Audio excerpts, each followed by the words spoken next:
Mana ya?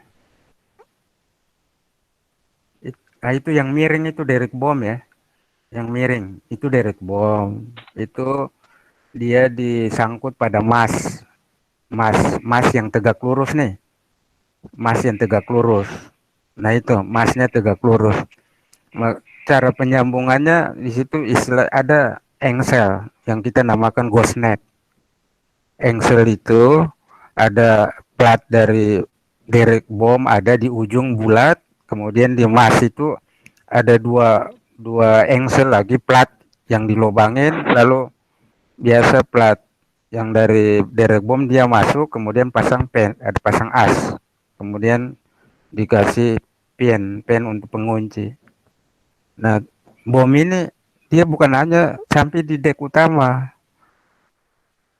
dia tembus dek utama sampai dengan tangki double bottom, ten top, tembus dia ke bawah nih. Jadi bukan hanya dia berdiri di atas dek gelada kekuatan, tapi tembus turun pipanya itu turun langsung ke apa ten top. Kemudian dikasih bracket, di ten top kasih bracket, di atas di bawah gelada kekuatan dikasih bracket, kemudian di atas geladak juga dikasih bracket sehingga supaya dia bisa kuat. Nah, jadi nanti kamu bisa merencanakan berapa ukuran derrick bom dengan sudut inklinasi yang sudah sampaikan 15 derajat, maka hooknya ini, hook ada kelihatan hook tuh, hook yang dari wire rope turun ada pengait, itu turun, itu harus berada di tengah palka. Hook itu. Jadi pada saat sudut 15 derajat, hook itu harus berada di tengah palka. Nah, dengan sudut 15 derajat, hook berada di tengah palka, kita dengan menggunakan segitiga Pitagoras,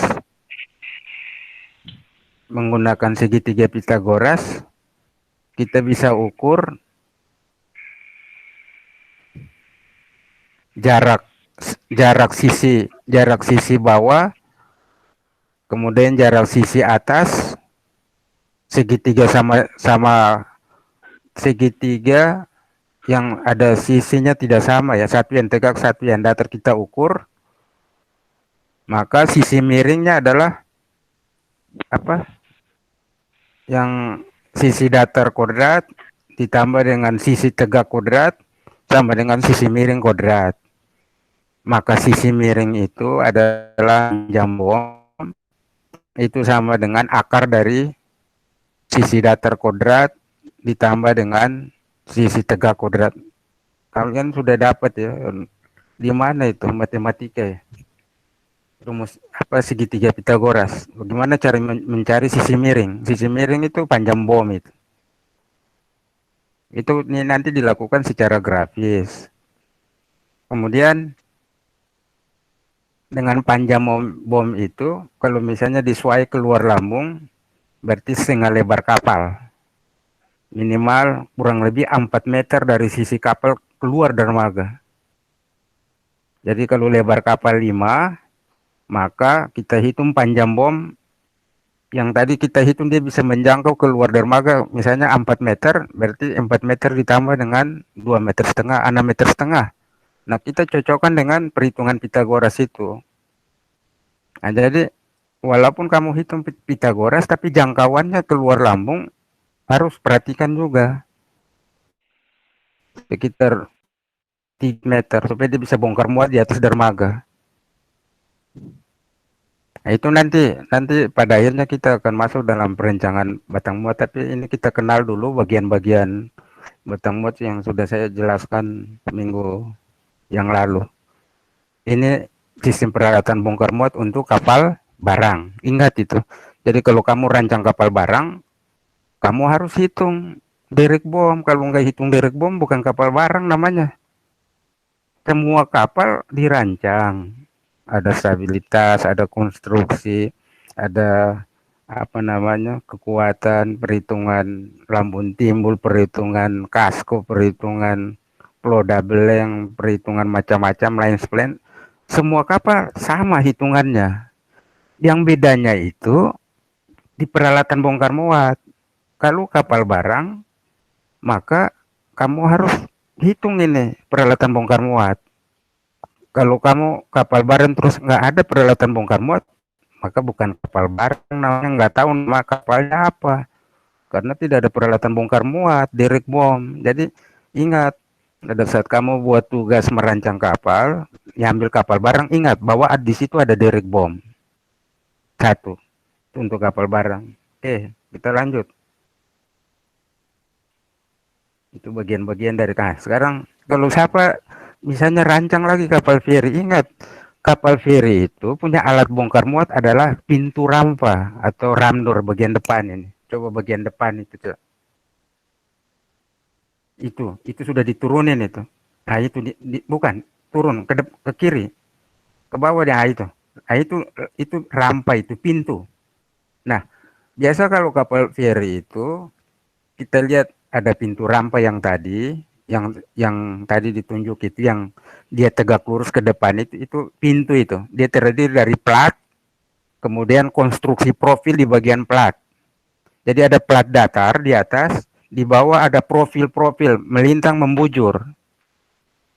Kemudian di atas plat biasa dipasang anti-slip dari plat besi bulat. Maksudnya kalau kendaraan masuk jangan sampai licin. Jadi di atas pintu rampa itu dikasih besi-besi bulat menurut lebar rampa pintu, supaya pada saat motor atau kendaraan masuk itu tidak slip. Nah, kemudian itu namanya RORO, roll off roll on. Ingat, istilahnya itu artinya hilang ya. Hilang. Itu PPT-nya hilang. Roll off roll on. Itu RORO, roll off roll on. Artinya kalau kapal feri jenis RORO ini biasa lakukan pelayaran antar sungai.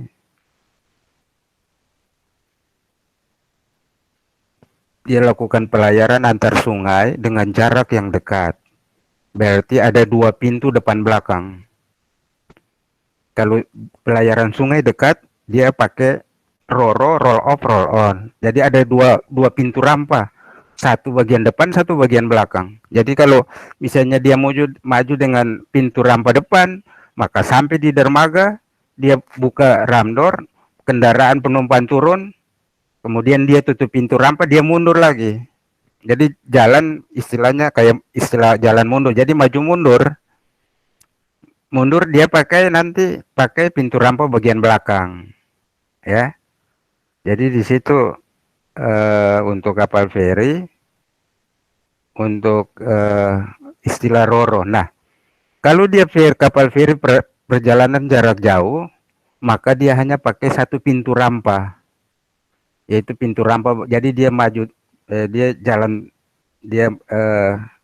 bergerak jarak jauh hanya satu pintu rampa. Cuma kalau dia perlihatkan pintu rampa, itu hambatan cukup besar.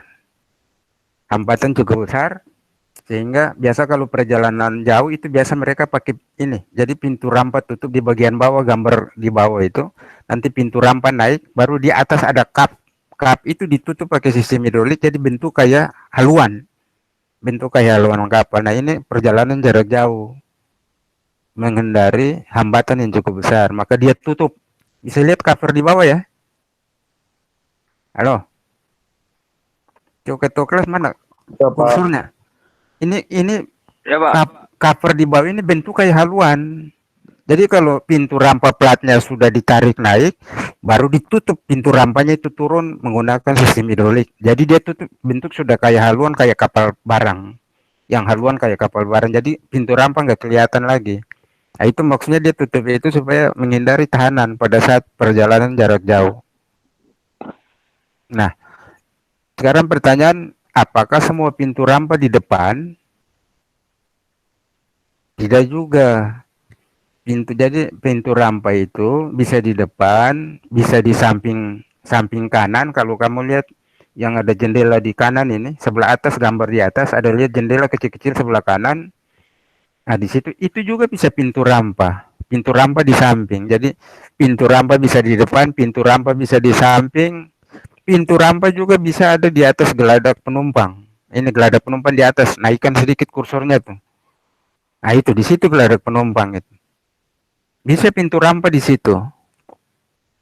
Nah, kenapa sampai pintu rampa bisa di depan di samping? Biasanya kalau kita rancang kapal feri, kita survei dulu dermaganya. Kalau kapal ini saya sandar memanjang, mungkin dimungkinkan nggak? Kalau kapal ini disandarnya melintang, berarti haluannya menuju ke dermaga. Tapi kalau memanjang, sisi badan kapal yang rapat dengan dermaga. Nah, terkadang di dermaga itu cukup tinggi. Jadi kalau kapal feri masuk, itu turun ke bawah sekali itu. Sehingga biasanya rampa itu biasanya ada di atas gelombang karena dermaga di sana cukup tinggi. Sehingga nggak mungkin orang buat pintu rampa di bagian bawah atau bagian bawah, depan dan samping. Dia harus pasang pintu rampa di bagian geladak penumpang. Nah, tergantung dari dermaga. Kapan dia bisa di depan, kapan bisa di samping pintu rampa, ya. Nah, kemudian ada yang namanya bagian-bagian kapal feri itu ada stay ramdor. Stay ramdor itu yang tegak ini nih. Saya tunjukkan di depan ada naik tuh. Bukan, kiri sedikit. Kiri. Ah, itu stay ramdor tuh. Namanya stay. Jadi kalau kamu naik kapal feri, perhatikan apa yang saya sampaikan, namanya stay ramdor.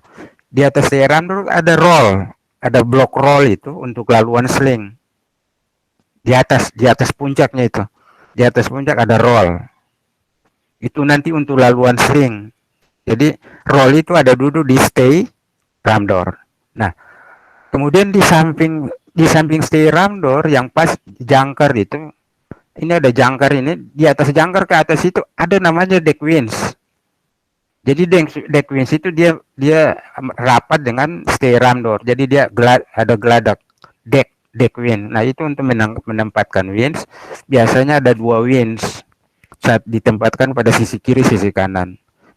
Dua winch ini harus jalan bersamaan untuk menarik dan mengulurkan wire rope supaya pintu rampa itu biar turun perlahan-lahan. Ya, paham ya? Di atas itu ada winch. Jadi nanti winch dijalanin, kemudian kopling dimajukan untuk menurunkan pintu rampa. Nanti kalau tarik, kopling dimundurkan, tarik. Nah, biasa sama dengan winch jangkar. Cuma winch jangkar dia pakai tali tambat. Kalau ini dia pakai wire rope. Nanti ada drum untuk gulung wire rope. Ya. Nah, kemudian di sini ada sling nanti. Kalau kamu perhatikan ada sling itu nanti dia dikaitkan di bagian ujung ramdor depan bagian kiri kanan, di ujung ramdor kiri kanan dipasang E-plate. E-plate ini untuk ikat apa namanya sling. Untuk ikat sling. Jadi diikat slingnya itu. Nah, kemudian untuk safety nanti kamu lihat di pintu rampa itu ada rantai. Jadi rantai galvanis. Nah, rantai itu tujuannya apa? Sewaktu-waktu itu sebagai safety, sewaktu-waktu kalau putus link, maka pintu rampa ini masih ditahan sama rantai. Jadi ada rantai kiri kanan, yang sling ditahan utama adalah sling, tapi rantai itu hanya safety, harus dipasang juga. Dia dipasang juga di dekat E-plate yang apa, wire rope. Kemudian satu E-plate-nya dipasang ada di stay ramdor. Kalau wire rope pakai roll, tapi kalau apa rantai ini untuk safety, dia pasang satu A-plate di dekat A-plate yang rampa di bagian depan, satu A-plate dipasang di stay ramdor. Jadi rantai diikat atas bawah. Jadi dia tidak digulung. Nanti kalau tarik, pastikan bahwa kalau ramdor turun itu rantai itu bisa mengikuti, ya. Kemudian ada konstruksi bagian depan ada engsel. Jadi pintu rampa ini ada beberapa engsel antara 6, 7 sampai 8 engsel yang dipasang di pas bagian depan. Jadi pintu rampa ini bisa naik turun karena ada engsel di situ, ya. Nah, itu adalah pintu ranah. Pada saat kamu rancang kapal feri, maka kamu harus hitung kekuatan konstruksi dari pintu rampa. Kalau kamu tidak hitung pintu rampa, maka itu bukan kapal feri namanya. Ingat itu. Jadi dia merupakan peralatan bongkar muat kapal feri ya. Hmm. Ingat itu bagian-bagian dari kapal feri. Terus untuk kapal feri ini biasanya itu stabilitas titik apa ya, titik berat itu cukup tinggi. Beda sama kapal-kapal barang karena penumpangnya ada di atas. Jadi satu kapal kalau berat ada di atas, maka titik G akan naik. Berarti KG-nya cukup besar. Kalau kapal barang kan muatannya di bawah, itu KG-nya kecil dibandingkan dengan kapal feri. Ada penumpang di geladak atas, itu G itu naik. Jadi kalau kita tambah berat di atas, G-nya naik. Berarti KG-nya biasa lebih besar dari kapal-kapal lain. Itu sehingga kalau misalnya dia kenapa dia harus berlayar dari sungai menghindari ombak. Kalau ombak itu goyangan itu untuk kapal feri itu jauh lebih besar ketimbang kapal lain karena beratnya di atas. Sehingga salah satu kekhususan kapal feri titik beratnya itu cukup tinggi. Sehingga kenapa dia tidak bisa berlayar di daerah areal apa ocean going, dia harus pelayaran di sungai karena di luar sana kan kita diperhadapkan dengan ombak gelombang arus yang cukup tinggi sehingga kan di Kementerian Perhubungan dia masuk di perhubungan darat, pelayaran angkutan sungai dan penyeberangan itu masuk di Departemen Perhubungan Darat, bukan perhubungan laut, pelayaran sungai. Nah, itu yang ada tanya kemarin, jangkarnya di mana, itu kelihatan jangkar, coba kelas itu ada jangkar tuh, itu bawah tulisan itu ada jangkar itu, di bawah tulisan, nah itu. Halo, Halo Pak.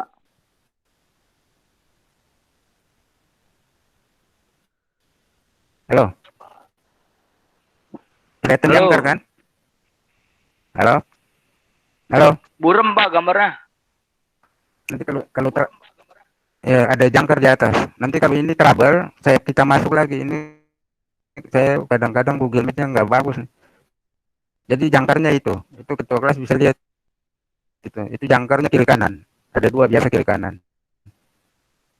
Jadi bagaimana kita hitung kekuatan konstruksi? Jadi bagaimana cara kita menghitung? Yang pertama kita tahu berat kendaraan yang paling terberat yang bisa masuk. Halo, halo, halo, halo, Halo Pak. Halo ya, halo. Pak, suaranya Masuk, Bapak Pak. patah-patah Halo, Pak. Tugas. Ada Suaranya Pak, putus-putus. Alex, on cam Ini Alex. kayaknya ada Bapak, mulai ada. nggak bagus ya sinyal. Iya Pak, suaranya Bapak patah-patah masih Pak.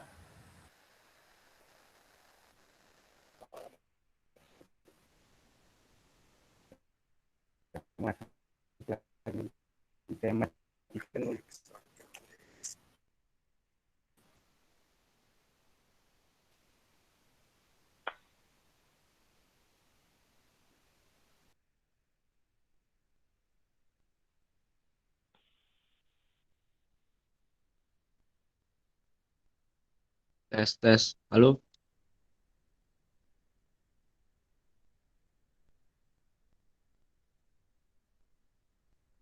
Kok nge-freeze dia ya? Halo. Lex, Halo, halo. Presentasinya kelihatan nggak? Kelihatan Pak di Amir yang hilang. Kelihatan. Kelihatan Dik. Kepotong nggak? Kepotong nggak? Dik, Pak Amirnya live, Dik. Enggak. Pri, lu di mana, Pri? aman. Gue masih di rumah. Adit, Kampus lah, yuk. Dit, Kampus keluar yuk. Dit. Yuk nanti habis kelas ya, gua TW nih. Najis. Ramaikan senat. Iya, gue juga OTW dari rumah. Kayak sapi ya. Ya lucu lu, Tro. Main Guinevere ngefit anjing. Kagak dong, katanya gue mau kufra. Ya udah gue kufra. Sorry, anjing. lagi di record ya. Sorry. Di record. Oh, iya. Tolong. Guys, Mati, gue di banned mati. nanti jam 3 jam 2.45-an pada on cam ya. Mau absen. Ini kok on cam dari tadi, Dam. Nanti, Yo. ya nanti dong. Sekarang aja, Dam. Tuh, kan gak ada bapaknya, Pak. Nadangin. Pegel ya tangan gua. Siapa lagi yang belum masuk itu? Salah kalimat. Amir Oke. masuk. SS sekarang aja, Dam. Sabar dulu dong, gue Iya. baru bangun, sabar ah. Iya. Yang kagak Lex, masuk mau siapa let's itu play ya? Jamet gak, Lex? Mamang. Mana? Ya, Jamet, fuckboy. Coba list dulu itu siapa yang gak hadir. Mamang. Wayan. Jago. Ada jam Dam. jam 2 ini jam 2.40 jam 2.40 Jawir belum ada, Jawir. biar pada masuk dulu ya jam 2.40. Andi lagi ngapain Andi? Main lagi Yang gak dong, on ntar cam malam, katanya dong. Pak Amir gak hadir, Wir. Jadi lu gak hadir. Bentar lah. Duh, ntar malam main Sekarang lah, lagi Wir. dong. Andi ngapain Andi? Semuanya gak usah mabar sama Gustro, noob. Ini lagi lingkaran ini. Lagi lingkaran. Lingkaran apa, Wir? Aduh. Bung Jawir jadi wali kota. Aduh. Caper lu, Lek, pakai begituan. Iyalah. Mengumpulkan massa dia. Makasih gua. Propaganda dong. Yang Jabodetabek Jumat futsal ya.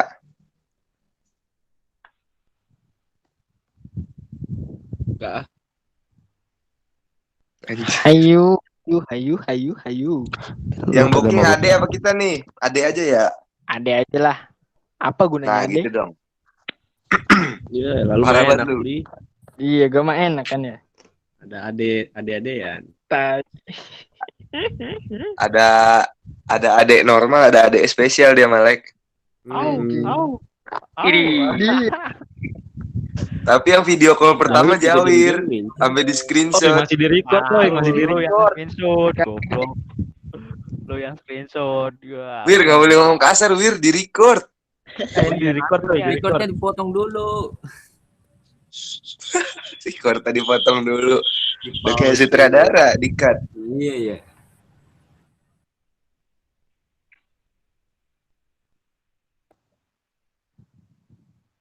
Kenapa jadi sepi?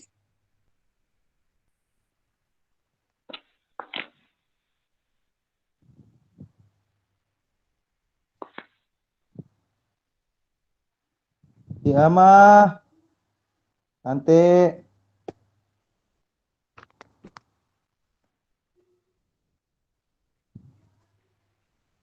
belum.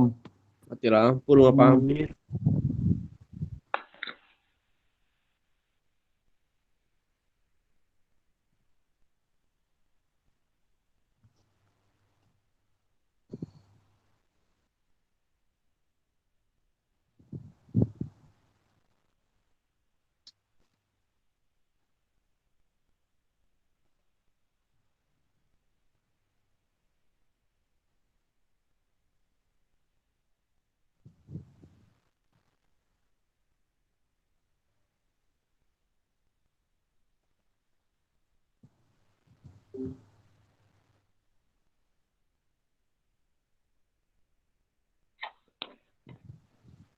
sedih banget muka lu, Dok.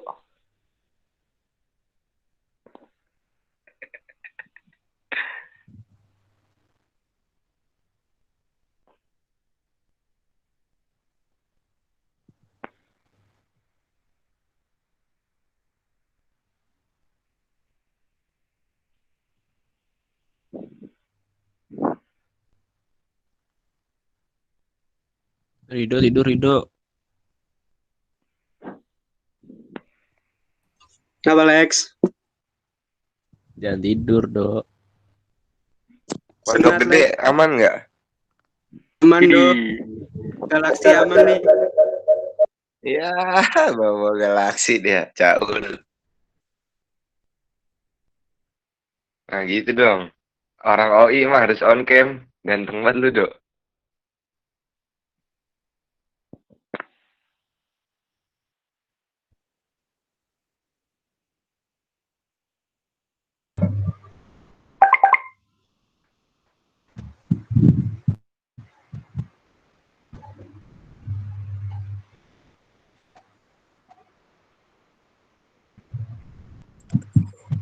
Kiwil ada nggak sih Mas?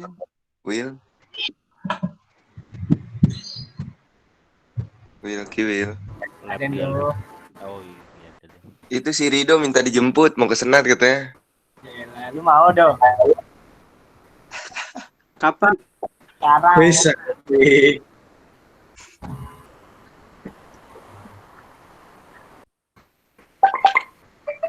Sekarang Rido jadi anak senat. Udah CS kental banget gue sama Nando. Orang pengen geser Jawir.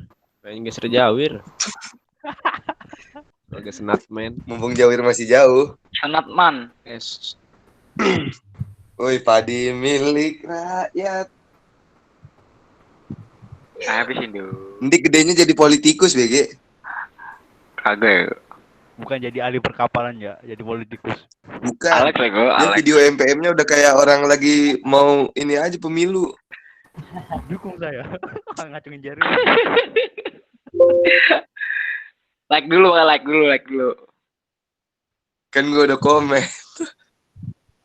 Halo, Halo, Pak. halo. Halo Pak. Halo Pak, halo. Halo, Pak. Tampilkan PowerPoint dulu. Ini saya punya apa namanya Mozilla kayaknya nggak bagus. Ada yang bisa bantu nggak pulihkan saya punya Mozilla nih nanti setelah kuliah kalau ada yang tahu. Nah, jadi saya kira itu untuk pintu rampa, untuk kapal feri Roro, ingat bagian-bagian nanti kaitan dengan perancangan ya. Kalau kapal feri Roro rancang pintu rampa itu aja. Jadi selain rancang bodi kapal, maka harus ada rancang pintu rampa. Kalau tidak ada pintu rampa berarti tidak bisa bongkar muat. Tidak penumpang dan kendaraan semua lewat pintu rampa. Nah, itu yang kedua. Lanjut berikut. Nah, landing craft. Landing craft itu sama, dia punya pintu rampa. Jadi nanti kalau kamu rancang landing craft LCT berapa JRT, maka kamu harus juga hitung pintu rampa sama dengan kapal feri, cuma bedanya kalau kapal landing craft itu dia bridging, jadi dia masuk di daerah pantai, jadi dia turunkan muatan dengan dia bridging di pantai, sehingga kalau kapal landing craft itu linggi bottom linggi haluan itu biasa tebal, dipertebal karena dia bridging di pantai, jadi gesekan terus sama apa namanya pasir, jadi dia mendarat di pantai. Kalau kapal feri ada dermaga, kalau LCT dia mendarat di pantai. Nah, muatannya apa? Itu muatan alat-alat berat. Pintu pendarat sebagai peralatan bongkar muat, bottom plat daerah linggi dipertebal karena dia bridging terus sama gesekan sama pasir di pantai.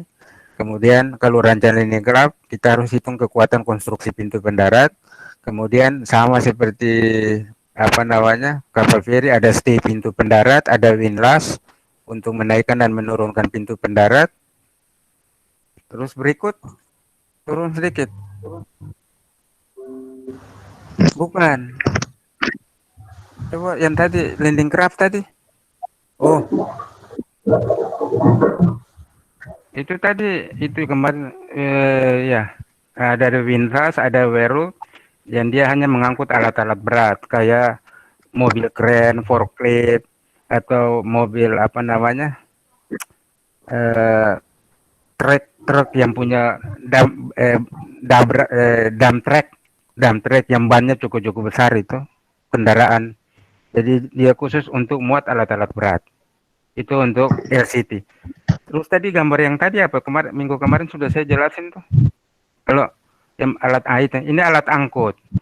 Jadi yang tadi peralatan bongkar muat ada hooknya, kemudian ada anyaman tali untuk meletakkan muatan di atas anyaman itu. Itu anyaman itu, jadi kita nggak masuk ke situ. Yang kita rancang nggak termasuk ini. Hook pun kita nggak rancang termasuk hook. Cuma nanti kalau di batang muat, di rig bom, kita lihat dari jauh ada tulisan di batang muat, ada tulis 2,5 SWL atau 2 SWL. Itu artinya 2 atau 2,5 itu 2 ton. Jadi batas angkat maksimum. Safe working load. Safe working load. Jadi batas angka maksimum kalau ada tulisan di batang muat 2,5 ton, nah kirang kita berarti dia batas angkat muatan di dalam anyaman tali itu beratnya harus 2,5 ton. Ingat itu di batang muat ya. Kalau kamu perhatikan nanti di kapal-kapal barang. Oke, terus kita pindah aja. Kemarin ini sudah jelasin. Ini sudah. Baru kemarin cara ikat. Nah, ini kapal peti kemas. Jadi kapal peti kemas itu tidak ada peralatan bongkar muat. Dia biasa kalau kapal peti kemas itu kapalnya masuk di pelabuhan peti kemas. Nah, ada pelabuhan peti kemas. Nah, pelabuhan peti kemas itu dia punya alat bongkar muat untuk menaikkan dan menurunkan peti kemas. Peti kemas itu muatan yang dimasukin di dalam peti dalam bentuk kemasan. Apa aja yang ada dalam peti kemas? Misalnya orang muat furniture misalnya, atau orang muat peralatan-peralatan elektronik, tapi dikemaskan dalam bentuk peti. Nah, ini yang namanya peti kemas. Beda sama kapal barang yang muatan umum, yang kopi, gula, pasir, beras, jagung, macam-macam. Beda dengan peti kemas. Muatan misalnya kayak orang pesan furniture, orang pesan elektronik, ya.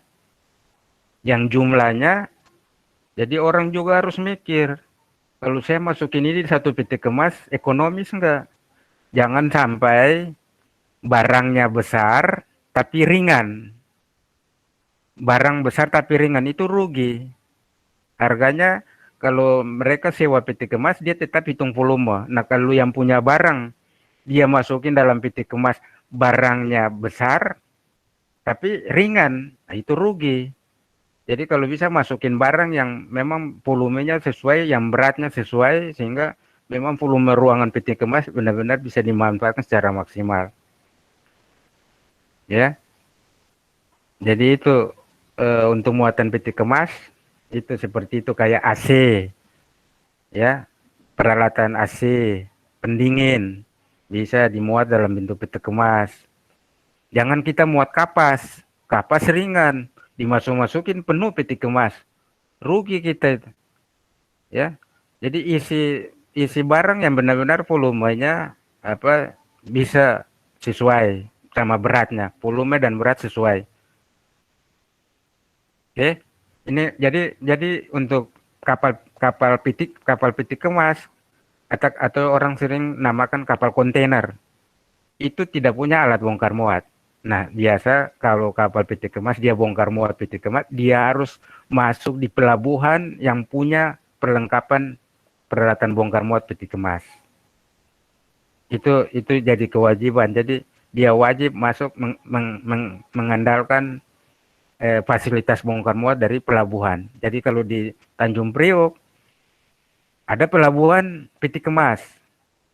Walaupun ada pelabuhan bongkar muat barang, ada lagi pelabuhan peti kemas. Nah, pelabuhan peti kemas ini kapal-kapal peti kemas yang masuk ke pelabuhan itu untuk melakukan bongkar muat. Itu peralatan bongkar muat yang tidak ada di kapal tapi ada di pelabuhan khusus, namanya pelabuhan peti kemas. Jadi kalau siapa yang rancang kapal kontainer tidak perlu rancang alat bongkar muat karena alat bongkar muat sudah ada di pelabuhan. Ya, cuma dia hitung jumlah kontainer, kapal kontainer berapa unit, dan biasa kontainer itu biasa ada yang ukuran 20 feet, ada yang ukuran 40 feet. Kalau 20 feet itu sama dengan apa ya? Istilah Teus 20 apa? 20 feet equivalent unit. 20 equivalent unit. 20 equivalent unit artinya dia equivalent dengan 20 feet. 20 feet, 1 feet berapa? 1 feet 12 inch, 1 inch 25,4 mili. Maka 20 feet berapa meter itu?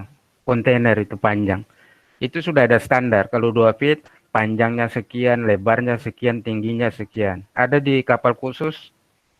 Di buku saya yang saya ada tulis, ada di perpustakaannya.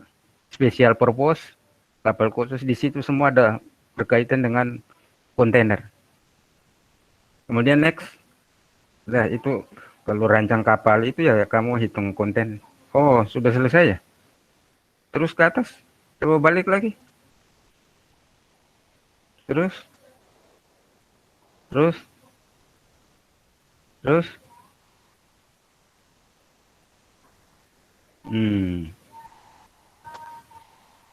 Oke. Jadi saya kira ini bagian-bagian daripada peralatan bongkar muat.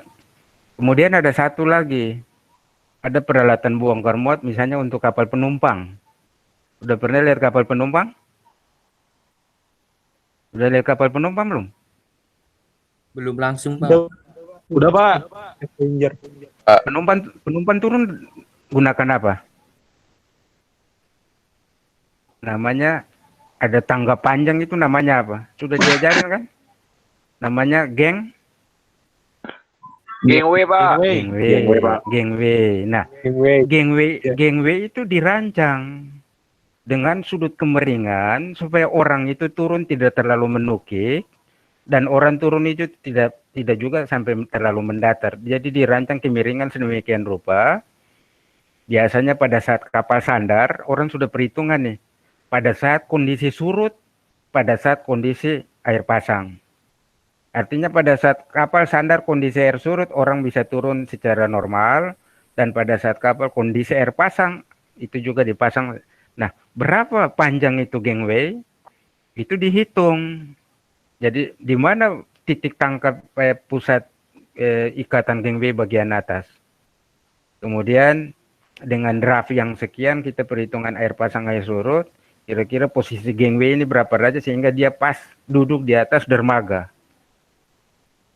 Nah, berapa panjangnya itu sehingga orang itu bisa turun, jangan terlalu menukik ke bawah atau jangan tuh dia terlalu mendatar. Kalau mendatar itu cukup berat itu. Dia pikul beban terlalu berat kalau mendatar, tapi kemiringan sedemikian rupa. Jadi itu adalah peralatan bongkar muat untuk kapal itu apa namanya? Untuk kapal barang penumpang. Nah, itu apa namanya? Penjelasan mengenai apa peralatan bongkar muat. Nah, kemudian ada kapal yang namanya bull carrier. Bull carrier. Ini nggak ada di sini ya? Di gambar ini nggak ada bull carrier. Coba lihat. Saya ada nggak? Sudah nggak ada lagi. Halo? Nggak ada lagi? Nggak ada, ya? Pak. Oh, berarti nanti saya kirim baru ya. Nanti bull carrier itu begini. Bull carrier itu kan muatan curah. Jadi muatan yang dicurahkan. Nah, muatan curah itu biasa biji-bijian. Misalnya kayak biji-biji besi. Atau misalnya kacang hijau. Pokoknya dalam bentuk biji-bijian. Nah, itu dimasukkan ke dalam paka dengan cara dicurahkan. Nah, bagaimana cara curah?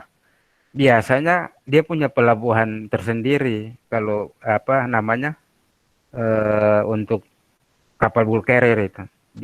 Nah, biasanya kalau dari pabrik pembuat muatan curah ini, dari penampungan itu dia pakai konveyor. Jadi konveyor itu nanti dari dari hasil pabrik itu dia bawa itu muatan curah dengan konveyor, kan dia muter jalan, konveyornya jalan pas sampai depan kapal, maka di kapal itu ada yang namanya wadah kayak corong itu ya. Jadi nanti dari konveyor keluar muatannya langsung masukkan dalam wadah, tumpah di dalam wadah itu, yang nanti wadah itu kan bagian atas besar, bagian bawah kecil. Itu wadah. Nanti pas dari konveyor dia bawa muatan curah itu langsung ditumpahin dalam wadah itu keluar langsung ditumpahin dalam palka. Nah, bagaimana cara angkat? Jadi pada cara angkat itu biasa kalau sampai di pelabuhan yang disuplai barang-barang muatan curah. Nah, itu biasa dia di pelabuhan curah itu dia punya alat angkut khusus. Ada alat angkut khusus yang dia gunakan kren darat. Jadi muatan curah itu jadi menggunakan tenaga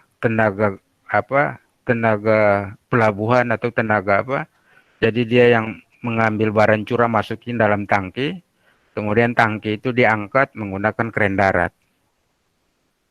Jadi kalau pada saat proses muatan dia pakai sistem curah, tapi pada saat angkat dia lakukan secara manual. Jadi masukkan ke dalam bak, kemudian diangkat menggunakan kran darat. Nah, itu perlengkapan bongkar muat untuk bulk carrier. Nah, nanti materinya nanti kamu lihat di e-learning, saya akan masukin, nanti ada tambah untuk untuk kapal-kapal lain. Nah, nanti pada akhirnya, pada saat kita masuk di akhir perkuliahan nanti, kita akan masuk bagaimana cara rancang ini peralatan bongkar muat. Kita masuk dengan cara merancang perencanaan bongkar muat itu bisa dilakukan secara grafis maupun secara analitis. Analitis itu secara teori. Biasanya orang lakukan secara teori, maka dia membuktikan bahwa yang dirancang benar atau tidak, maka dia uji coba dengan cara menggunakan grafis untuk tahu panjang bomnya sesuai enggak, diameter bomnya sesuai enggak. Nah, itu nanti pada saat pertemuan akhir kita masuk pada perancangan bagaimana kita rancang skoci, kemudian sama rancang peralatan bongkar muat. Nah, saya kira untuk pertemuan hari ini khusus tentang peralatan bongkar muat, kalau ada yang paham pemulihan pemulihan morsila, saya bisa nanti tolong siapa yang bisa saya dituntun. Kalau enggak ini saya trouble terus ini. Saya punya morsila nggak bagus. Saya nggak tahu kenapa, apa harus di uninstall dulu baru install baru atau gimana ya. Nanti kalau ada yang paham bisa saya biasa dituntun ya. Saya kuliah gangguan terus nih di morsila. Kalau kita pakai Zoom pakai Zoom kan nggak bisa karena yang kita berbayar itu kan pakai Google Meet ya. Nah, saya harap ada pertanyaan. Jadi kamu bebas tanya, silakan aja. Mau tanya, jangan mikir saya mau tanya ini salah. Saya mau tanya, nggak apa-apa. Coba ada pertanyaan supaya ada feedback ini. Izin masuk, Pak. Izin masuk maksudnya? Nggak mau bertanya, Pak. Oh, izin tanya, ya. Iya, Pak. Kalau misal kapal tongkang sama bulk carrier beda ya, Pak? Ntar dulu, kalau kamu tanya ini ada chatting ya? Kamu sudah masuk di chatting? Oh iya, Pak. Ya? Chatting. Jadi sambil saya jawab, kamu ketik ya supaya ketua kelas bisa foto ya kalau ada pertanyaan. Nah, pertanyaannya adalah apakah kapal bulk carrier sama dengan tongkang? Gitu ya? Iya, Pak. Nah, kalau tongkang itu dari jenis kapal aja sudah beda. Kalau kapal bulk carrier itu model tipenya sama seperti kapal-kapal barang ya. Kalau tongkang itu bentuknya segi empat. tapi bukan segi empat kayak segi empat kotak, tidak. Biasa di daerah Bilga, tahu daerah Bilga? Ada pernah dengar kata Bilga nggak? Bilga. Tahu Pak. Nah, Tahu, bagian sisi bagian biasa kan ada plat kill, setelah itu ada plat bottom, nah baru di atasnya itu plat bilga pas belokan. Kalau kapal lain ada bilganya bentuk R, pakai R radius ya. Tapi kalau tongkang dia rata, jadi dia naik miring saja. Jadi tongkang itu kan platnya plat rata semua, jadi tidak ada dibuat R. Jadi bilga pun dibuat rata, dibuat miring tapi rata. Nah, kalau tongkang itu biasanya muatan pasir. Tapi muatan pasir itu bukan dengan cara dicurahkan. Biasanya orang gunakan truk-truk masuk di tempat sandar tongkang lalu dibuang di atas deknya tongkang itu. Atau dia muat batu bara. Itu tidak juga, ya. Ya. Oke. Iya Pak, paham Pak. Ini siapa ini yang apa namanya? Coba ketua kelas catat nama ini siapa ini? Siapa ini? Halo? Halo? Halo? Halo Pak. Masuk Pak. Halo Pak.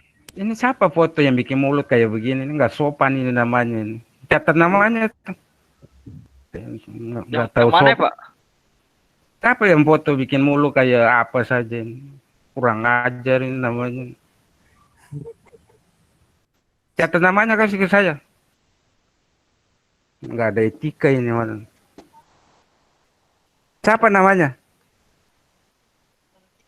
Saya nggak lihat Pak tadi Pak. Coba ini ada fotonya nih. Siapa ini?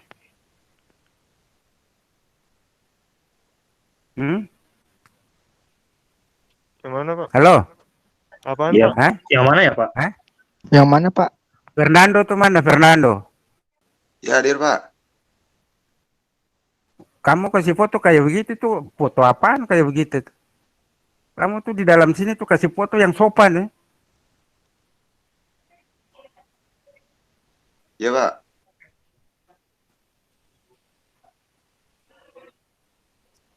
Ganti foto itu. Ini foto saya Pak. Hah? Ini saya mungkin sinyal tadi Pak.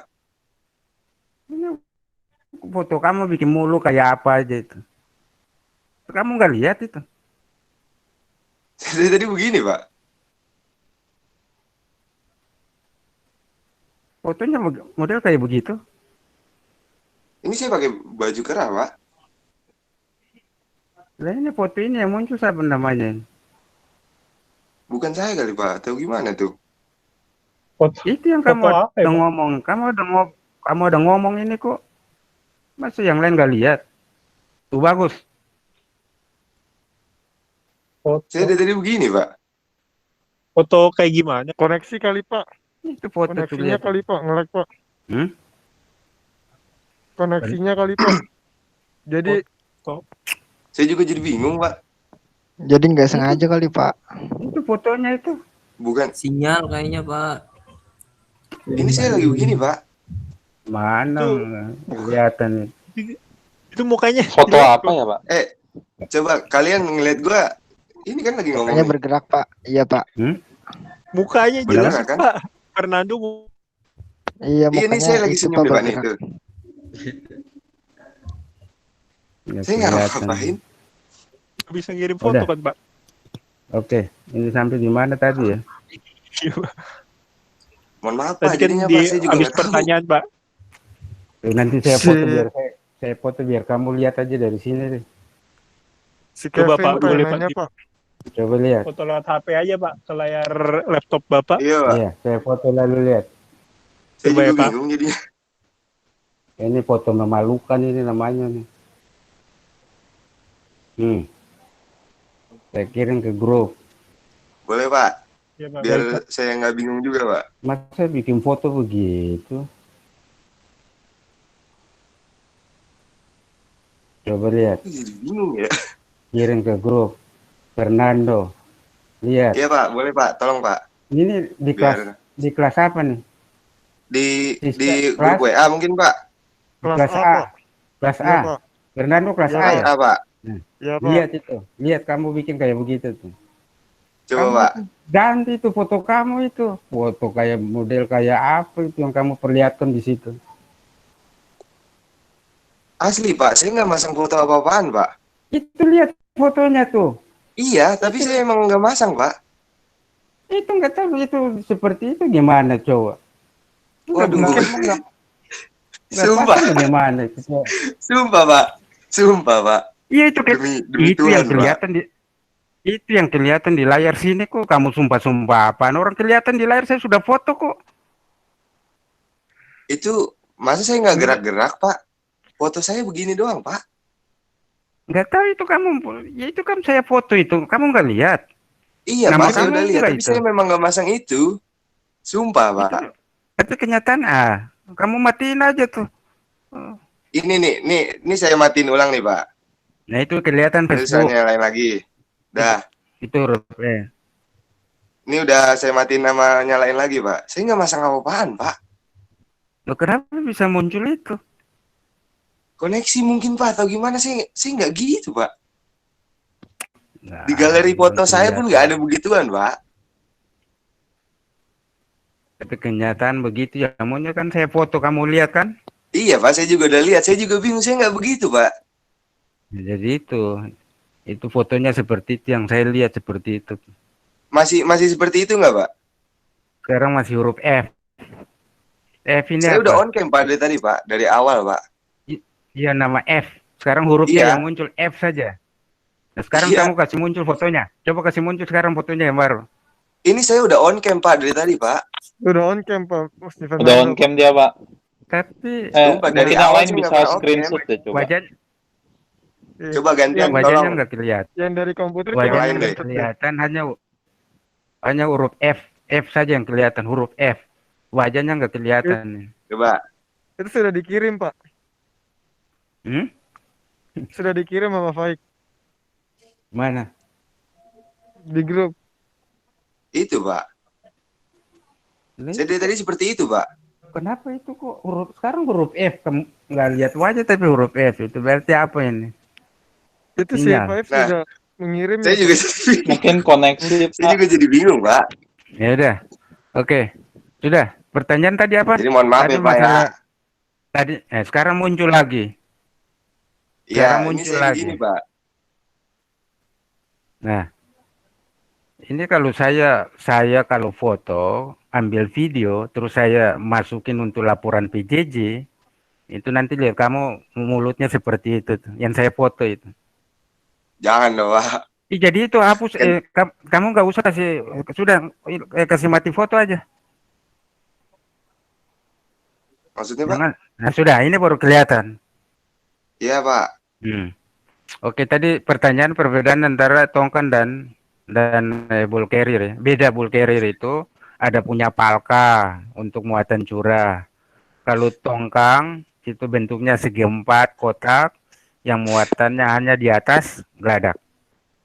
Muatannya muatan pasir atau muatan batu bara. Dan biasanya kalau tongkang itu satu paket sama tugboat. Di mana ada tongkang di situ ada tugboat. Karena tongkang nggak punya mesin. Yang narik tongkang itu adalah tugboat.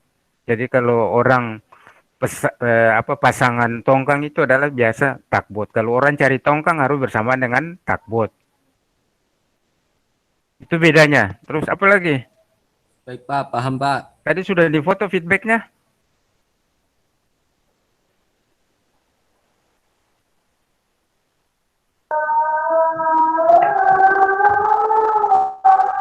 Sudah sekarang, sudah. Ada pertanyaan satu lagi? Satu lagi terus kita tutup. Itu Pak ada di comment section Pak. Di chat grup Pak.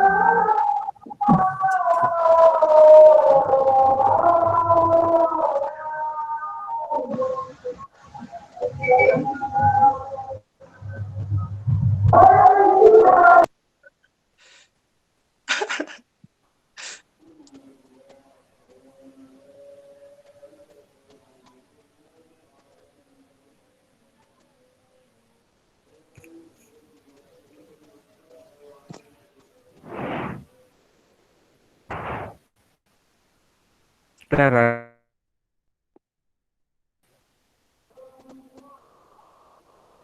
ada ajan sebentar. Iya, Pak.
Oke.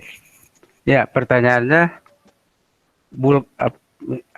kapal bulk carrier bisa untuk muat pasir atau batu bara? Kalau batu bara nggak mungkin ya. Nggak mungkin batu bara nggak bisa.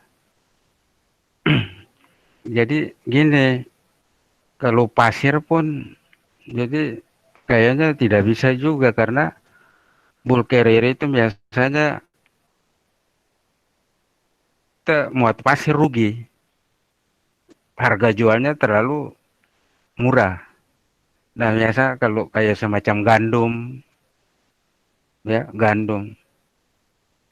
Jadi kalau kita muat pakai bulk carrier, pasir atau batu bara itu rugi. Jadi sebenarnya selama ini kalau muat pasir batu bara itu selama itu di tongkang. Kalau kita bisa muat tapi rugi, hitung-hitungannya harga jualnya sama apa? Kita isi muatan dalam palka itu untuk apa?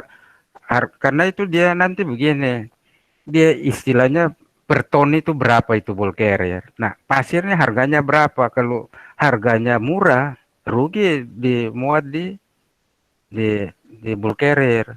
Jadi enggak, kalau misalnya pasir itu sudah ada yang bisa dimuat adalah apa namanya tongkang.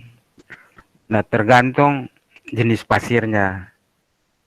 Kalau jenis pasir yang memang harganya mahal, misalnya untuk sandblasting, tapi itu biasanya harus dari ada produksinya. Jadi angkutnya pakai apa konveyor. Jadi tidak mungkin orang bawa pasir pakai truk terus diangkat masuk di dalam itu nggak bisa. Jadi itu dari pabrik dia punya konveyor yang masuk ke pelabuhan, yang konveyor itu kan bisa dijalankan menggunakan motor, dia mau bawa muatan itu, muatan curah, lalu dicurahkan ke dalam palka. Nah, pasir ini kan apa ya? Pasir itu diambil dari mana? Nggak bisa, harus jadi kayak gandum. Gandum itu ada punya pabrik, dia punya penampungan ada, kemudian dari penampungan dia masuk dibawa ke kapal menggunakan konveyor. Kemudian sama dengan biji-bijian, misalnya kacang hijau, itu ada pabrik. Jadi produksi pabrik, dia masukin ke apa konveyor, dia dimuat melalui konveyor, konveyor jalan sampai di kapal lalu dicurahkan. Nah, jadi kalau pasir apa namanya batu bara itu tidak punya peralatan untuk itu. Itu pasir itu ambil di laut. Cara masuknya gimana? Sulit. Itu semua punya pabrik. Biji-bijian ada pabriknya, biji-biji besi itu dari pabrik. Nah, sehingga itu Langkah baik bebas semua di atas apa tongkang saja. Pak, berarti kalau untuk bulk carrier itu isinya itu bahan pokok aja ya, Pak? Jadi Bulk- kayak bahan muatan hanya biji-bijian. Jadi dia nanti kalau dia dicurahkan itu nanti dia akan penuhin semua areal. Jadi dicurahkan biji-biji itu nanti akan merata di dalam palka itu. Oke Pak, terima kasih Pak. Kemudian yang Itu berikut, Pak ada pertanyaan. semisal kapal penumpang dialihfungsikan, sekarang bisa-bisa saja. Cuma kan kalau kita alihfungsikan, kita perhitungan analisis ekonomisnya. Kalau kita bongkar kapal penumpang dijual bisa, tapi hitung-hitung alangkah baiknya lebih baik kita bangun aja kapal pengangkut barang daripada kita bongkar itu kan itu potong sana potong sini, itu juga termasuk melemahkan konstruksi. Terkecuali misalnya kapal penumpang, misalnya kayak kapal perintis, kita misalnya mau jadikan ada kapal barang misalnya, jadi istilahnya kapal penumpang barang. Jadi jenis kapal ada namanya jenis kapal penumpang barang. Karena barangnya banyak, maka boleh dia modifikasi bikin satu palka kecil untuk khusus muatan barang. Tapi kalau kapal penumpang utuh dijadikan kapal barang, waduh, lebih baik bangun kapal barang baru. Bisa dialihfungsikan, cuma nanti hitung ulang dia punya stabilitas seperti apa, hitung kekuatan, tapi rugi secara ekonomis. Paham nggak kalau rumah nih? Rumah ini siapa ini ada ngobrol nih? Siapa ya? Ketua kelas? Siapa ada lagi ngobrol? Saya ada jelasin di sini ngobrol. Ada cerita apa itu? Jadi kalau kapal penumpang itu kan dikhususkan untuk mengangkut muatan dari satu tempat ke tempat lain. Yang di dalamnya itu ada berbagai peningkat, ada dek dari lantai 1 sampai lantai atas. Bayangkan kalau kita bongkar semua, terus jadikan kapal itu betapa rugi. Ya, terkecuali misalnya kapal penumpang karena dia lihat barang bawaan banyak, maka diminta modifikasi ada palka. Nah, itu bisa. Mungkin ada bagian depan ruang penumpang itu dihilangkan, lalu buatlah palka di situ untuk muatan barang. Itu mungkin bisa. Tapi kembali lagi setelah kita jadikan itu sebagai kapal penumpang barang, maka kita harus hitung stabilitas, hitung kekuatan segala macam ya. Pertanyaannya seperti itu. Oke Pak, makasih Pak. Ada lagi? Tapi untuk kalau misalnya kapal tol laut itu jatuhnya kapal penumpang barang ya Pak? Kapal apa? Bagaimana? Kapal tol laut. Kapal tol laut. Kapal tol laut itu begini, yang dimaksud tol laut itu adalah bagaimana satu kegiatan pelayaran yang memberikan kelancaran untuk arus penumpang dan barang. Apa dia kapal barang, apa dia kapal penumpang, silakan saja. Dia bisa masuk di daerah-daerah yang terpencil. Sehingga ini kan kapal-kapal kita kurang, terutama kapal-kapal perintis.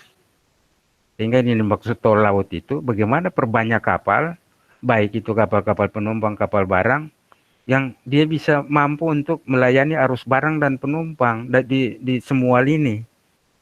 Nah, sehingga untuk menunjang tol laut ini, sekarang kebijakan pemerintah bagaimana perbanyak pembangunan kapal-kapal perintis itu. Jadi makin banyak kapal yang lakukan kegiatan pelayaran untuk mengangkut arus penumpang, maka biaya ekonomi makin murah. Tapi kalau kapalnya jarang, kapal barang misalnya dari Jawa mau masuk di Papua harus butuh waktu 1 bulan, itu nilai barang cukup tinggi tuh. Oleh karena itu dia perbanyak. Yang dimaksud tol laut itu perbanyak. Bagaimana perbanyak produksi pembangunan kapal baru, kapal-kapal barang, kapal penumpang. Kemudian di sisi lain, bagaimana peningkatan memperhatikan kegiatan pengodokan perawatan kapal. Itu juga ada terkait dengan tol laut. Kapal-kapal berlayar ini kan satu saat sesuai dengan ketentuan badan klasifikasi kan ada harus lakukan kegiatan perawatan per tahun, namanya annual survey.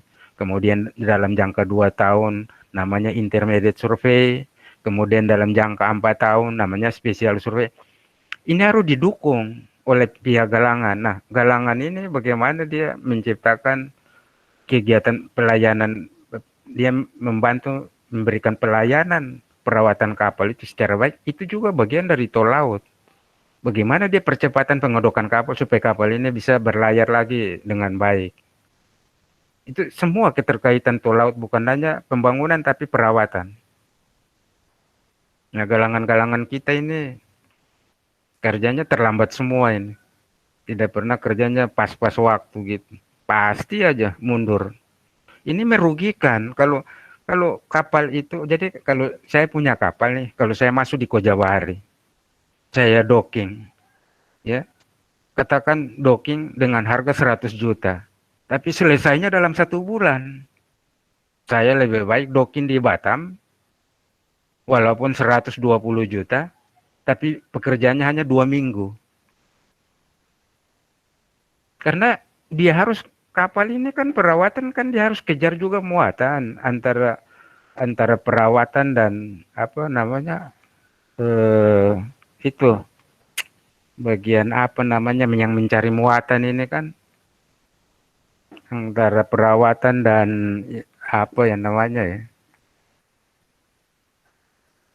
kalau yang bagian cari muatan ini kan kapal ini kan harus, misalnya kalau kapal penumpang, misalnya nih kapal penumpang, dia sudah janji sama penumpang 2 minggu tiketnya sudah dijual, tiba-tiba 2 minggu kapal nggak selesai, gantilah tiket orang itu. Jadi saya lebih baik cari galangan yang kerja cepat, kualitasnya baik, harganya walaupun mahal. Itu akan menguntungkan jika saya cari galangan yang harganya murah, pekerjaannya lama, itu rugi kita itu. Nah, jadi itulah yang dimaksud tol laut, ya. Tol laut itu bagaimana kebijakan pemerintah untuk membangun perbanyak kapal-kapal perintis yang untuk muat penumpang sama barang yang harus masuk ke daerah-daerah terpencil untuk kelancaran perekonomian. Sekarang ini kapal-kapal kan sedikit. Kalau kapal masuk di daerah terpencil 1 bulan tunggu muatan, 1 bulan lagi baru nunggu lagi. Itu mahal barangnya jadinya. Tapi kalau banyak kapal yang mundar-mandir terus setiap 3 hari ada 3, itu pasti harga barang murah. Jadi tujuan tol laut itu untuk kita bagaimana memperkecil biaya ekonomi itu, ekonomi barang, arus barang yang masuk, ya. Sama dengan penumpang. Kalau 1 bulan baru kapal penumpang masuk, harganya pasti mahal ya. Nah gitu maksudnya. Siapa tadi pertanyaan? Saya, Pak. Ya itu, maksudnya itu. Sehingga galangan kapal ini itu selalu mereka tulis di tempat-tempat di galangan, kami berikan kepuasan kepada pelanggan. Ini arti berikan kepuasan itu artinya apa? Pekerjaan kualitasnya bagus, waktunya harus cepat. Itu namanya kepuasan itu. Jadi pekerjaan sesuai tepat waktu atau lebih cepat, lebih bagus. Terus kualitas pekerjaannya bagus. Itu namanya galangan itu berikan kepuasan kepada pelanggan. Tapi kalau kita tulis di dinding-dinding, kita memberikan kepuasan kepada pelanggan, ternyata pembangunan kapal itu mundur sampai setengah tahun. Kemudian perawatan kapal yang tadinya cuma 2 minggu jadi 1 bulan setengah. Waduh, itu tidak bisa menunjang tol laut itu kalau yang seperti itu. Jadi tol laut itu baik pembangunan produksi maupun perawatan sama-sama mendukung. Perawatan, laksanakan perawatan kapal dengan kualitas dan waktu yang tepat. supaya dia bisa kembali beroperasi untuk mengangkut barang dan penumpang. Gitu loh, Pak. Itu pengertian tol laut. Ya. Baik Pak, terima kasih Pak. Ya, jadi kamu punya peluang ada. Yang penting belajar yang pintar. Kamu bisa masuk di posisi mana di bidang kapal ini. Banyak itu bidangnya tuh. Tapi harus ilmunya ada. Jangan ilmu pas-pasan kamu mau masuk kemana ini. Karena di luar banyak bersaing. Jadi itu kamu tanya aja bebas. Artinya di pikiran kamu tuh coba supaya bisa ada wawasan berpikir gitu loh. Nah, saya kira itu kalau sudah nggak ada pertanyaan, ketua kelas. Jadi foto dulu, foto bukti jadi ada foto yang ada feedback satu, kemudian ada foto lagi yang semua wajahnya kelihatan. Sudah, ada pertanyaan lagi? Baik. Ini Pak, kalau misalnya di saya, kan tadi kan saya udah foto Pak pas lagi penjelasan. Tapi ada ini sih Pak, gara-gara laptop saya kan nggak bisa, kapasitasnya nggak, kalau on cam itu kan kapasitasnya nggak bisa lebih dari 50. Jadi ada beberapa yang on cam, ada beberapa yang nggak on cam, tapi padahal di situ on cam Pak. Itu Pak. Itu berarti on cam itu artinya tidak ada kaitan dengan kuota ya? Kalau misalnya kalau saya sih kalau on cam itu juga ngaruh kuota juga sih Pak, apa ngabisin kuota juga sih Pak. Nggak ada, kalau on cam nggak ada kaitan dengan kuota kok. Kurang. Nggak ada. Soalnya saya di sini kalau di laptop saya kapasitas di laptop saya kapasitasnya tuh yang bisa on cam itu nggak bisa lebih dari 50 orang Pak. Oh gitu. Iya, tapi udah saya foto kok Pak. Ya udah, kamu sudah foto, sudah. Nanti minggu depan kita lanjut terus, masih tentang peralatan bongkar muat. Kemudian kita masuk pada perencanaan. Dan nanti minggu-minggu terakhir kita masuk di perencanaan. Ya nanti mendukung nanti pada saat kamu lakukan perancangan kapal. Perancangan kapal. Itu yang sudah untuk membantu perencanaan kapal, misalnya sistem rantai jangkar. Itu pasti itu kalau kita perancangan rencana umum, salah satu subpokok bahasan adalah perencanaan sistem rantai jangkar. Sudah bisa hitung kan? Jadi nanti dihitung lagi pada saat kamu dikasih tugas perancangan kapal. Oke, ada lagi? Kalau nggak ada, siapa itu yang kerja tarik-tarik rambut itu? Sudah. Kalau nggak ada pertanyaan, kita tutup di foto, ya. Ini foto dulu, foto lagi ya Pak. Oke, tonton dulu guys. Baik. Sudah. Sudah Pak. Sudah ya. Ya mau itu. Sudah. 1, 2, 3. Tunggu Pak. Nah, tunggu Pak. Jangan potong. Udah Pak. Oke. Saya kira cukup pertemuan kita untuk pertemuan ke-9 ya? 10? 10. Ya, begitu. Ke-10 Pak. 10 Pak. Minggu kemarin 9. Pertemuan 10 ya. Nanti kita lanjut lagi minggu depan untuk pertemuan selanjutnya. Saya akhiri kegiatan perkuliahan ini dengan mengucapkan hamdalah alhamdulillahirabbil alamin. Alhamdulillah. Assalamualaikum warahmatullahi wabarakatuh. Waalaikumsalam warahmatullahi wabarakatuh. Terima kasih ya Pak. Terima kasih. Ya. Makasih Pak. Makasih ya Pak. Makasih ya Pak. Makasih Pak. Ya. Makasih Pak. Ya. Makasih Pak. Nando.